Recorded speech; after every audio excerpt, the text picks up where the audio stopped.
Mahadev app ने छत्तीसगढ़ की राजनीति में भूचाल ला दिया है। जहां छत्तीसगढ़ में ईडी की कार्रवाई ने मौजूदा सरकार को सकते में भी डाल दिया है।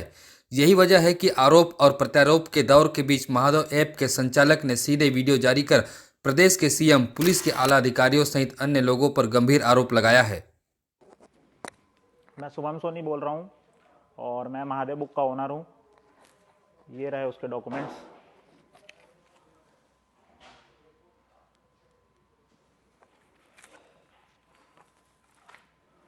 और ये मेरे आधार डॉक्यूमेंट्स हैं। ये मेरा आधार कार्ड है।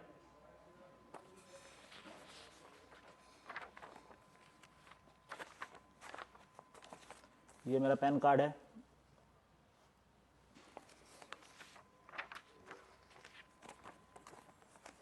और ये मेरा पासपोर्ट है। और महादेव बुक का ओनर मैं ही हूँ।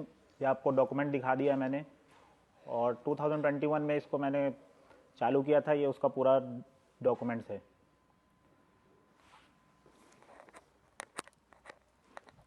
मेरा गैम्बलिंग का काम बहुत अच्छे से चलने लगा था फिर भिलाई में। और ये तो बहुत ही छोटे से काम चालू हुआ था। उसके बाद धीरे धीरे काम बढ़ता गया। अब काम बढ़ता गया। उसके बाद हमारा लाइफस्टाइल भी चेंज होता गया क्योंकि पैसा बहुत आ रहे थे। तो सब नोटिस करने लगे। मेरे मतलब जो आसपास के लोग हैं वो लोग नोटिस करने लगे। धीरे धीरे बात ऊपर तक गया। तो फिर कंप्लेन वगैरह भी होने लगा। तो फिर ऐसा हुआ कि अब प्रोटेक्शन का जब बहुत ज़रूरत था हमको, क्योंकि लड़के भी अंदर हो रहे थे कुछ कुछ। तो उसके बाद मुझे पता चला वर्मा जी के बारे में। फिर मैंने उनसे मीटिंग की। फिर मुझे समझ लो हफ्ता वसूली वाला काम चालू हो गया। अब वर्मा जी से मैंने मीटिंग किया तो फिर उनसे बात हुआ। और ये हुआ कि अब उनको मुझे हर महीना 10 लाख रुपए देना है। तो वो भी ओके हो गया। अब हर महीना मैंने उनको 10 लाख रुपए देना चालू कर दिया। तो काम अब बढ़िया चलने लगा मेरा। और पैसा भी कमा रहे थे हम, सब कुछ ओके था। उसके कुछ दिन बाद ऐसा हुआ कि हमारे लड़के फिर अंदर हुए। अब वो छूट ही नहीं रहे हैं वापस। तो मैंने वर्मा जी को कॉल लगाया कि सर अभी कैसे हो गया, आपको तो मैं पैसा भी दे रहा हूँ, उसके बाद भी लड़के अंदर हो रहे हैं और छूट भी नहीं रहे, बाहर निकल ही नहीं रहे वो लोग। तो वो बोले कि चलो करते हैं कुछ। फिर उसके बाद भी लड़के नहीं छूटे। फिर मैंने वापस कॉल किया उनको। तो वो बोले कि भैया लगता है अब यहाँ से काम नहीं होगा, मैं चलो आपको किससे मिलवाता हूँ, ऐसा करके बोले हो। मैं बोला ठीक है सर मिलवा दीजिए, बस लड़के लोग को बाहर निकलवाना है। तो वो मेरे को लेके गए, साथ में लेके गए रायपुर। मैं बोला ठीक है मिलवा लो भैया जिससे भी मिलवाना है। तो वो बोले हम आपको महादेव ऐप की कहानी बताते हैं। जहां महादेव ऐप के संचालक शुभम सोनी ने कहा कि इसकी शुरुआत छत्तीसगढ़ के भिलाई शहर से 2021 में की गई। यह Mahadev app betting app online सट्टेबाजी के लिए बनाया गया ऐप है। इसे यूजर्स के लिए poker, cards game, chance games नाम से लाइव गेम खेलने के लिए मंच है। इसके साथ ही ऐप के जरिए क्रिकेट, बैडमिंटन, टेनिस, फुटबॉल जैसे खेलों और चुनावों में अवैध सट्टेबाजी भी की जाती थी। वो बोले कि चलो करते हैं कुछ।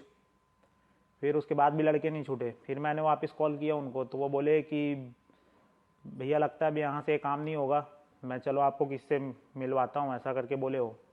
मैं बोला ठीक है सर मिलवा दीजिए, बस लड़के लोग को बाहर निकलवाना है। तो वो मेरे को लेके गए, साथ में लेके गए रायपुर।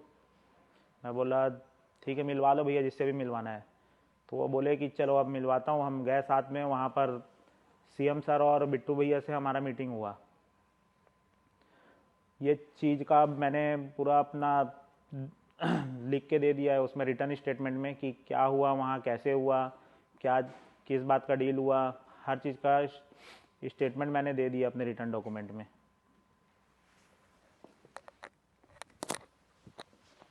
मैं सितंबर 2020 में दुबई आया। जैसा कि मेरा मीटिंग हुआ था सीएम साहब से, तो उन्होंने बोला था कि दुबई जाओ अपना काम बढ़ाओ और वहाँ मीटिंग करो जाके। तो मैं गया और मीटिंग भी हुआ मेरा कई लोगों से। तो 2 लोग के साथ मेरा यहाँ बिजनेस भी सेट हो गया और अच्छा खासा काम भी बढ़ने लगा। सब कुछ ओके चलने लगा, जैसा सीएम साहब बोले थे सब बढ़िया हो गया। उसके बाद मुझे यहाँ 2 लोग मिले जो भी मेरे भिलाई के ही थे, सौरभ और रवि। तो वो लोग से मैं मिला, उनका यहाँ कंस्ट्रक्शन का काम था, तो मैंने सोचा मैं भी काम चालू कर लेता हूँ, यहाँ अच्छा काम है ये चीज़। तो मैं उन्हें अपना पर्सनल एडवाइज़र रख लिया ये काम पे, कंस्ट्रक्शन के काम पे। अब इसके बाद हुआ ये कि फेमस ये लोग होने लगे महादेव बुक के नाम से। मैंने बुक खड़ा किया, मैंने बुक चालू किया, फेमस ये लोग हो रहे हैं। मैंने जीरो से चालू करके पूरा आसमान तक पहुंचाया इस बुक को, और फेमस ये लोग हो रहे हैं। बताओ, ऐसा थोड़ी होता है। ठीक है, उनको आशीर्वाद नहीं था सीएम साहब का, इसलिए उनको वो फेमस हो गए। ये गलत बात है ना, इस चीज़ का बुरा लगता है बहुत ज़्यादा।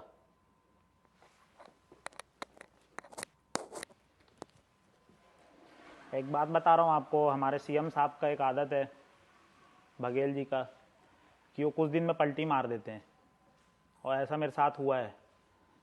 जब उन्होंने मुझे दुबई भेजा कि वहाँ जाके अपना काम सेटल करो, लोगों से मिलो, तो मैं गया, मिला भी, और मेरा काम भी बहुत अच्छा सेट हो गया।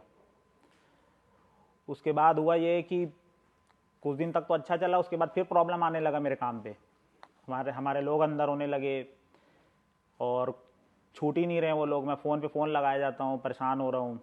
तो वापस मैंने वर्मा जी को फ़ोन लगाया, तो बोले कि चलो ठीक है, आप भिलाई आ जाओ, आपका मीटिंग कराते वापस से। अब मैं डर से पहुँच गया भिलाई कि लोग बाहर आ जाएंगे करके। तो वर्मा जी से मैं मिलने गया। वर्मा जी और गिरीश तिवारी मुझे मिले रायपुर एयरपोर्ट रोड पे।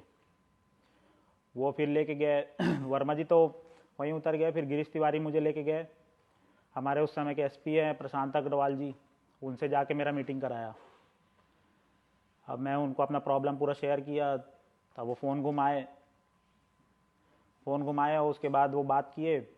लाउड स्पीकर में ही था फ़ोन, तो सीधा सीधा आवाज़ तो समझ आ ही रहा था, हमारे बघेल जी का ही आवाज़ था वो।